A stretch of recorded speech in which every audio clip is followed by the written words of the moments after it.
Hi folks, and welcome to another Saturday morning Samoflange. I'm Matt, and I'm by myself one more time, but this time it's on me. It's on me. It's not on Benjamin. I wanted to get ahead. The last few recordings have been kind of last minute because he kind of had to bail last minute. Not his fault. That's just how life works out. And so I've had to take over. So this time I was thinking, man, if he bails out this time, I may not have time to record one. So I'm recording this one a little bit earlier than I usually do. And that's because I have a grand idea. Yes, I wanted one for Christmas theme, and I just couldn't think of one we haven't already covered. So, as you know, I'm ranking all of my board games right now on my YouTube channel. And so I thought I'd make this post about board games. And on top of that, vintage board games. Since I've already talked about my top 100 vintage board games, there is if you remember a few months ago, I was doing a few streams with a few of my board game friends, and we were talking about different subjects, about vintage board games, and having a blasty blast. Well, what had happened is those had to eventually stop because I got too busy at work. Everyone else got super busy. We tried so hard early this month and late last month to get something going on when I was off for Thanksgiving break, but it just didn't happen. And even though I'm going to be off for Christmas break coming up, by the time this hits, I'll be on Christmas break. I just wouldn't have the time, I don't think, to record anything. If not, I'll kick myself later. But this was a topic idea I had, and I think we had talked about it for a little while, but I don't think I ever covered it because looking over some of my old notes, I don't remember talking about any of this. And since I'm doing my, of course, top 100 regular board games right now in my collection, I thought, well, let's do one board game podcast. That's right, folks. It's a board game podcast. Where I'm going to talk about my vintage games and expansions I'd like to see from them. Now, the reason this all started is, if you recall, one of my last reviews I did, board game reviews, before I started ranking all my games, was Screwball Scramble. It's an old ball bearing game. You may have known it by Run Yourself Ragged. It's where you're taking a metal ball bearing and running it through a thing of hoops and everything and trying to get it under a minute through this big maze by doing different activities through it. Now, that's very interesting, and it seems like 30 years or so many odd years, decades later, they came out with an expansion to it, like a literal expansion. This is called Level 2. It's not even on Board Game Geek. It's so weird. They just forgot to register, I guess. But it came out. It's a sequel to the game. Why I say sequel is not only does it take you through a new round of obstacles, but it lets you connect the original board with the old board, and you can play them back to back. Now, that is insane. I've never heard that before. And if you have the newer edition of Screwball Scramble, not the old one like me, then the clock timer is interchangeable in between both of them, as is a little connector that connects 1 to 2 or 2 to 1, which is what I have to do because my old game does not. If for some reason they didn't make it to scale of the old games. You think if it's broke, why fix the dimensions? But obviously they fixed the dimensions somewhere in there, and so my original doesn't. The original timer doesn't fit in the new Level 2 expansion. Boo hoo. But that's okay. It's still an awesome idea. I just can't believe, who was responsible for that? Someone who really loved Screwball Scramble said, you know what this needs? An expansion.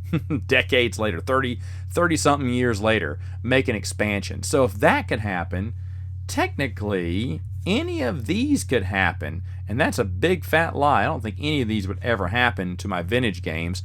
But these were the top 5 vintage games that I think could use an expansion. Now, one you've heard before, but I'll still talk about it. But I have my top 5, and I kind of ranked them. At first, I didn't know how to rank them, and then I realized, wait a minute, I've already ranked my top 100 vintage board games, so why don't I just rank them that way in the top 5? So, number 5 is the lowest one on my vintage list, and then it goes up from there. If I'm right, I think I'm right on that. Anyway, I may be wrong on that, but I think that's how I did it. So that's how I decided. It's an easy cop out there, and I do really wish I had some of my good board game friends to come on here and talk with me on it. It's just that I thought of this idea right now, and I said, well, it's hot in my brain. I need to go ahead and film it because I've got a ton of other things. It gets really busy with me throughout the holidays, and usually I'm ahead in my videos, but because I was helping out with, well, not helping out, I was directing the Christmas Carol show at the local theater here. That ate up every red cent of my time. I mean, every night I got off work and ran straight to the theater and wouldn't get off till 10 or 11. And that was like every night for weeks. So I didn't get any filming done. So that big lead I had disappeared immediately. And I've been running by the seat of my pants trying to get videos up every day. Sometimes the morning of, sometimes I'm a little late too, or just forget. Because it's just been, the first part of this month was just really awful because I was just scrambling to get them. Now I'm trying to get on top of it and get my little lead again. If you don't know the magic behind me making YouTube videos, I'm always a few weeks ahead, at least a few weeks, and I try to keep that. I did that a long time ago when the girls were born, and I absolutely loved having a few months off. Even if it meant that I had to sit there, and I sat there night after night after night when the girls were still, they weren't born yet, just doing as many videos as I could, because I knew when the girls came I wouldn't have time, and I was right. But it was nice to have those months off. And then when I was watching the girls, they'd sleep for a couple hours, so I'd do some more videos. I said, I'm going to keep this up. And ever since then, I've been keeping up. Well, now, no. I'm not ahead, obviously, as these podcasts have taught you.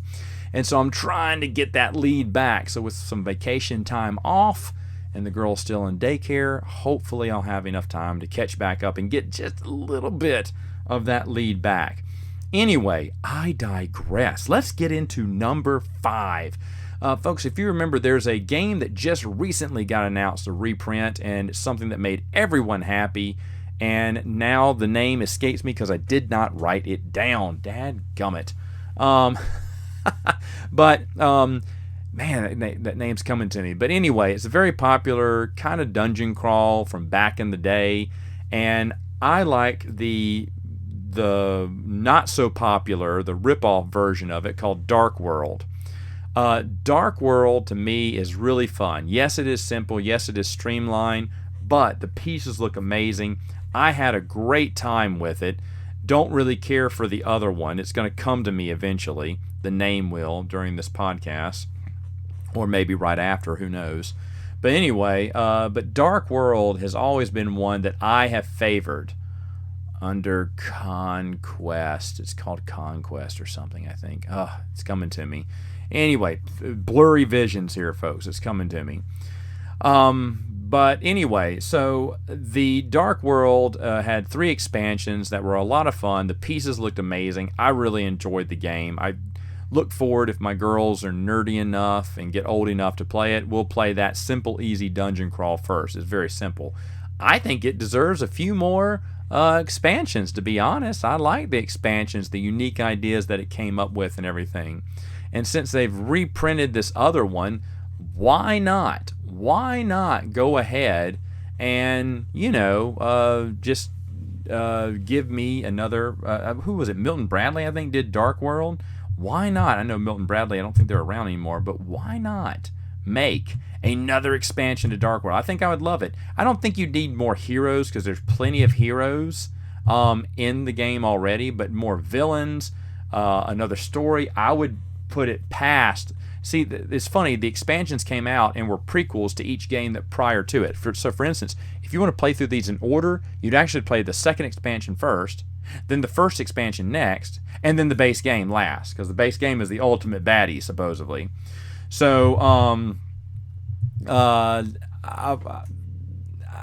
guess I would want one that takes place after the base game, and I would like one that takes place a long time, I guess, after that. That you would have several other, I don't know what bad guys, because I'm not that creative in the fantasy world, and I was thinking they could do a dragon, but they already did a dragon in the very first one, so I don't know what it would be about, but I'll be honest, I would love to see more of those, because I just think that's it's Hero Quest. There it is. I didn't even look it up. Hero Quest.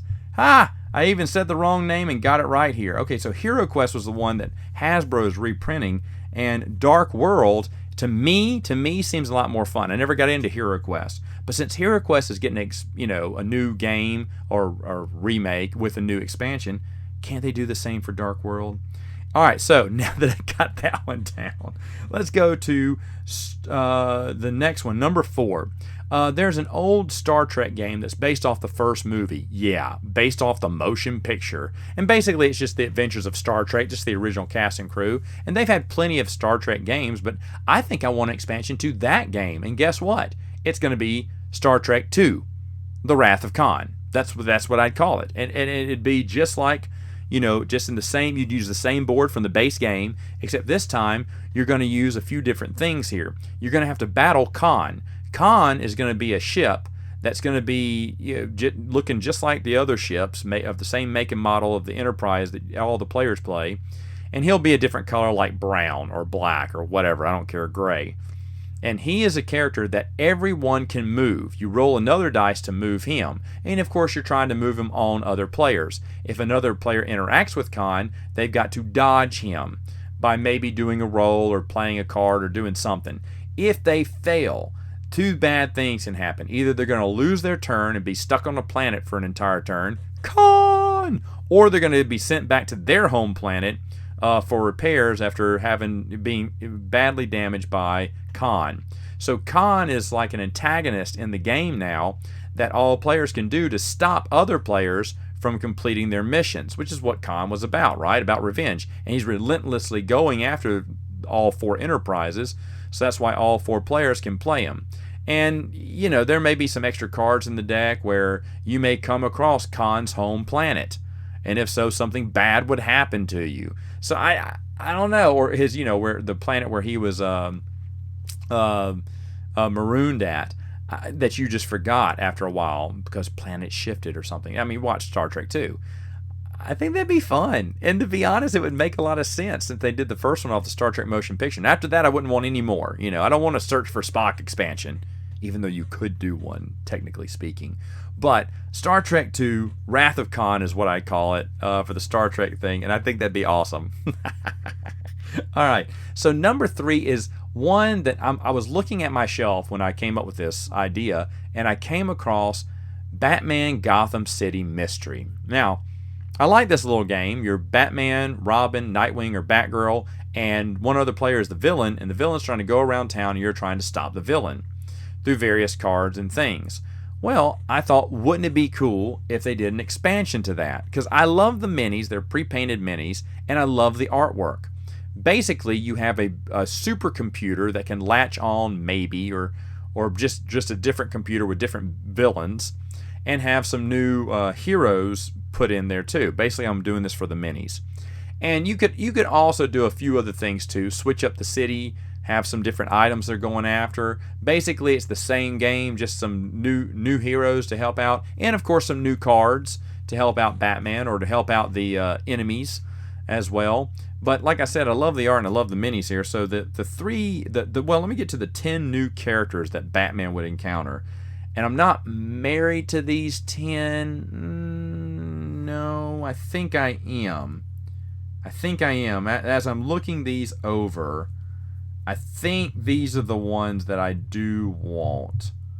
Just making sure there. Yeah, I think I want all those. So here's the new list of villains that he can face. Firefly, Black Skull, Killer Moth, Man-Bat, Clayface, Solomon Grundy, Bane, Ventriloquist, which would be an awesome one, Mad Hatter, and Killer Croc.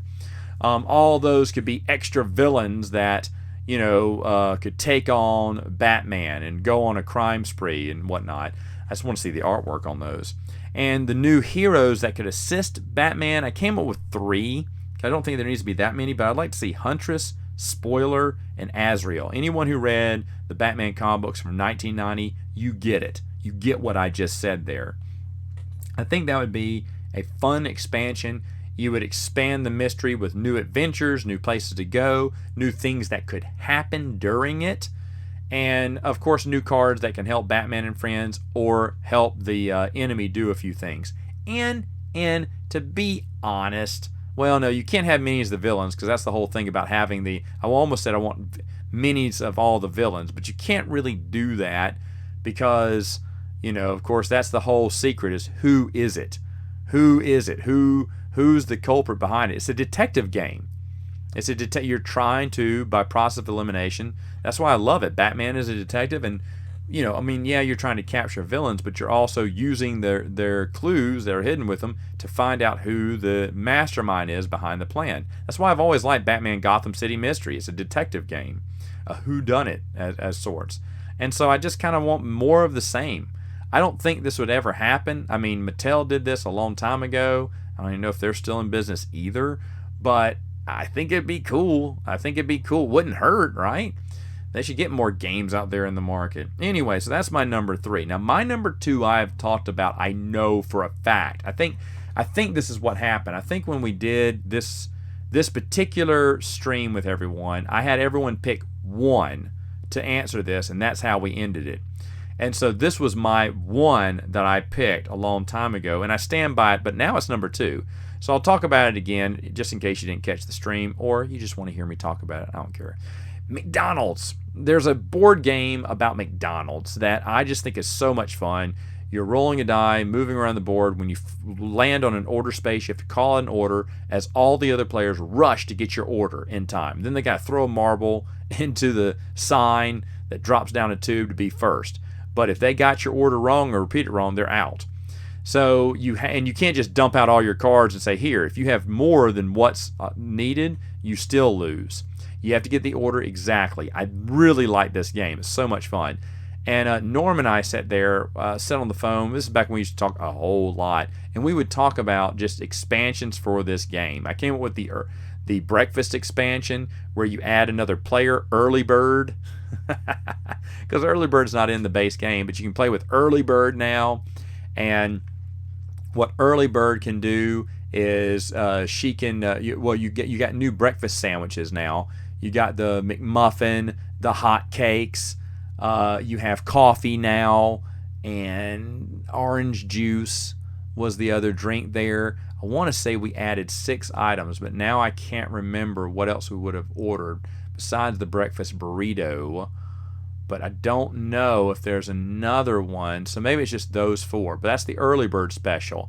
And breakfast can be served at all times. You can have breakfast, so you'd have more order cards in there as well.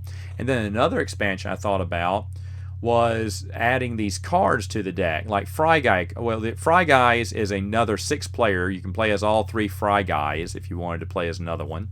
So it adds another player, plus it adds these, as you go around the board, there's extra spaces. Maybe you put stickers down, or maybe you just get tiles that you can rotate around the board. So instead of just picking up cards, 1 card here, 2 cards there, 3 cards there, like the game is, you put something else where you draw a Happy Meal card. You're trying to collect all 6 Happy Meal toys. It's like set collection. So if you land on it, you can have it. Now, if you can... I can't remember how I was going to work this, but you can only have, the more of each kind you have, the more each one you want. You can also trade with people too.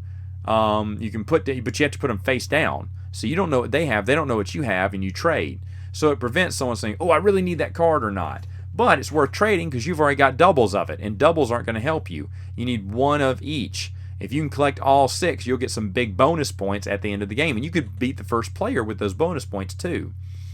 I know I had another one that had not Mayor McCheese because he's in the game, but the cheeseburger or the hamburger that's a police cop, whoever that guy's name is. It had him in as a 7th player. Ooh, because I guess I got to add a player to each mini expansion here. And these are the specialty items you could order, like items that aren't available anymore, like the McRib. Very popular. You could add a McRib. You can add a McDLT, that was really popular back in the day, the McDLT, or a salad shaker, or a shamrock shake.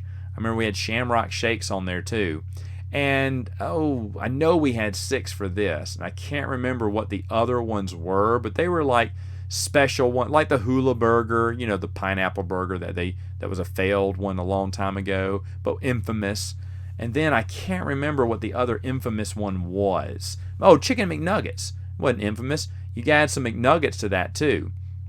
Maybe this was all part of the Happy Meal one, but you added McNuggets too. So there was a lot more items. And you think about it, you have a separate tray, and all of all of these expansions together would basically form a second tray or a third tray, making fulfilling items that much harder.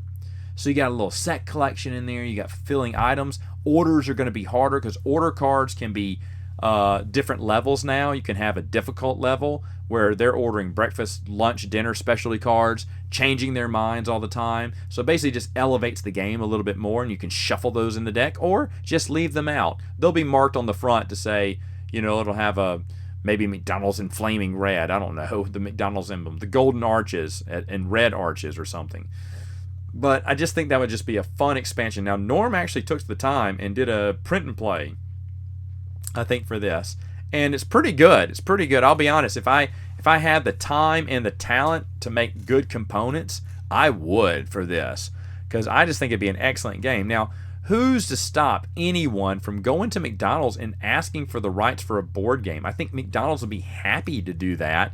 I think you could get it decently priced. And if you made a great McDonald's game, these days, people would go to it.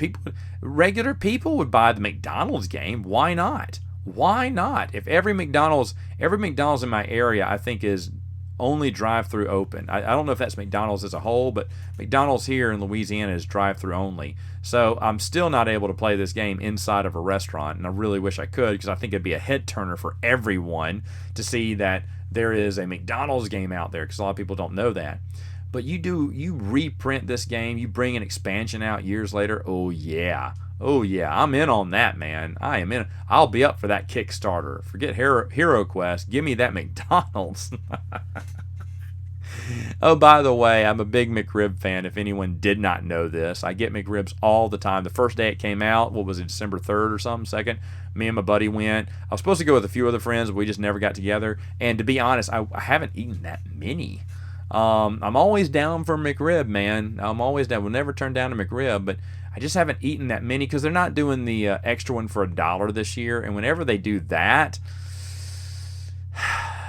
it kind of spoils me, because the extra one for $1, it's just a good deal, and I want 2 of them at the same time. Those things are a little expensive. So and I know they did this one other time a few years ago, and I didn't eat that many McRibs. Usually I'm chowing down on several McRibs throughout the year. Like last year when they did the other one for $1, dude, I had those every other day, it feels like. I had 2 McRibs every other day, or sometimes back-to-back days. But now they're doing just one only with a meal, or just one only by itself, and they're not even putting it on the menu either. They're announcing it on the marquee, but you can't see it on their menu, and that's really weird too. Wouldn't you want to showcase your McRib, that you're offering the McRib? That seems weird to me. Sure, on the marquee you're saying the McRib is back, but then when you go to the menu order around the drive-thru, it's not available. You do not see it. You have to ask, y'all doing the McRib? And they go, yeah. Like they don't really care. But I just thought that was weird. So not really promoting it that much, even though it's nationwide this time for the first time since, I don't know, ever. So yeah, I was excited, but I'm not going to eat that many if they don't give me that extra one for $1. Maybe when the promotion runs out and they're just trying to get rid of the rest of their stock, maybe they'll start adding a second one for $1. But that to me was just such a great deal that without it, just, the price of a McRib, I don't know. It's worth it every once in a while, but not every time, my friends. Anyway, there I go digressing again about McDonald's and their yummy, yummy, tasty McRibs. My number one game that I'd love to see an expansion to, that would really never happen. Star Wars Duels. Star Wars Duels, Episode 2. Episode 1, man, the prequels had some really good games, except for Episode 3. Episode 3 didn't have an epic game, but Episode 1 had Star Wars Queen's Gambit, which, as everyone knows right now, was number 1, my favorite vintage game of the year. It's Star Wars Queen's Gambit. Absolutely love it. It's a masterful game. Masterpiece of a game, really. And then for Episode 2, it's as popular, but not as wildly popular as Queen's Gambit was the Episode 2 game they came out with called Star Wars Duels. Now this one, they combined the original trilogy with Episodes 1 and 2, meaning combining all the characters from the movies and having them battle it out in a duel. Now this is from Milton Bradley, and it was a great idea. Pre-painted minis, lots of different boards. So obviously an expansion to this, I'd want to see more boards, right? More areas to fight in. I'd obviously want to see more characters as well. And get the Episode 3 characters. Get Grievous and 2 of his little bodyguard droids. I think that'd be fun. Go into the Clone Wars, Tartakovsky's Clone Wars. Get Ventress and Dirge. That would make an interesting one. I'm only thinking of villains here. But you know what? That's because there's not that many heroes. You could get some people. I'm trying to think of other Episode 3 people I just couldn't, besides Grievous, that you really would want to see. But I'd like to see a few more of, those type of minis come out and different characters you could play. And heck, I'm a big fan of the expanded universe, so I'd love to see some expanded universe characters thrown in there too. I mean, why not? If they did the video game characters. I guess I'd be okay with that. But at the same time, I think it'd make for a fun game. Now, who's to say well, no, it'd be a little bit harder to make this kind of expansion. You have to get the cards too. But it's just such a fun game. I know they've, who is it? Restoration Games reprinted this as Unmatched. It's basically the same type game, just with a little bit more advanced rules. And that's nice. I hear a lot of people love Unmatched. I've never played it before. I'd love to try it out. I'm sure I'd like it. If it's like Star Wars Duels is every kid's dream, I think. It was really smart. What if, Darth Maul was to face off against Luke Skywalker, or Darth Vader fights his younger self, Anakin Skywalker. You can have these dream matches that you've always wanted. And even though it doesn't say there's bad guys and there's good guys, you can pit bad guy at villain against villain. Have Boba Fett and Jango Fett square off. I mean, there's just so many matches you could have. That's why it's called Epic Duels, I guess. But I just think that'd be a lot of fun. A lot of fun to see more characters put into that expansion. So there you go. There's the top 5 vintage expansions that I would like to see. Now, I don't know how many gamers are out there, or how many gamers listen to Saturday Morning Samoflange that much, because this is every blue moon I do board games on Saturday Morning Samoflange. It's not dedicated to it, but whenever I need a board game discussion, as you know, when I interview YouTubers for board games, I always bring them to Saturday Morning Samoflange. I put my nephews on here and friends if they want to give me their top 10 or top 50 or however many board games they got. I've done that consistently, and I am thinking about doing that in January again with my nephews, or wherever I can get to come on. But every once in a while I'll flip it to a board game discussion. And even though we are on the cusp of, let me see, when this comes out, it'll be this is the last weekend right before Christmas, I believe. So I really was racking my brain to come up with a Christmas theme one, but we've done everything. We've done it. Well, maybe not everything. I'm sure there's some stuff we haven't covered around Christmas, but I thought, what could we do Christmas themed? And I said, well, you know what? Since I've been talking about board games on my channel, I'm going to talk about board games. So I decided to do vintage board games.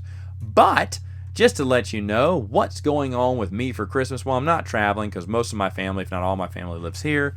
And we're all going to gather together, have some Christmas party time. I think there's a Christmas breakfast with waffles, and then snack all day, and then dinner that evening at 5. We make it an all-day thing.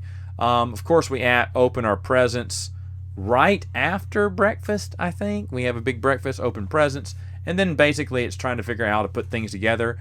From what I've heard, rumor has it that I'll be putting a ton of garbage together for my girls because it all comes disassembled, and someone wanted to assemble it. My mom was like, oh, but it's so big, I don't know how you'd move it. Yeah, that means you don't want to assemble it. So I'll be, cursing the sky trying to figure out how to assemble different things for my little girls, whether it's a swing set or a big dollhouse or a kitchen set. I can't remember what exactly Mom got them, but I'll be putting all that together. So that'll be my day. Hopefully I'll push that off until the day after, so I can get go home and get that stuff. I think we're doing a Christmas right after that. Let me see. Christmas lands on a Friday, and so that Saturday I think we're doing another Christmas with Megan's family. So back-to-back Christmases. I don't know when we're going to do our Christmas. We usually do it Christmas night, but since the girls go to bed really early, I'm going to ask my wife if we can just move that to like Sunday night or something. Like go back 3 back-to-back Christmases, the 25th, 26th, and 27th. I think that'd be really awesome. We'll see if she goes for it. But anyway, I just wanted to say is if I don't get on a nightcap between now and then, that I hope you all have a Merry Christmas. Thanks for tuning in for Saturday Morning Samoflange. We're not done yet. We got one big bonanza, our top 5 movies we've seen in theaters. We do this every end of the year, and it's always a blast. I'll really try to get Benjamin for that one. But I will see you next time on Saturday Morning Samoflange.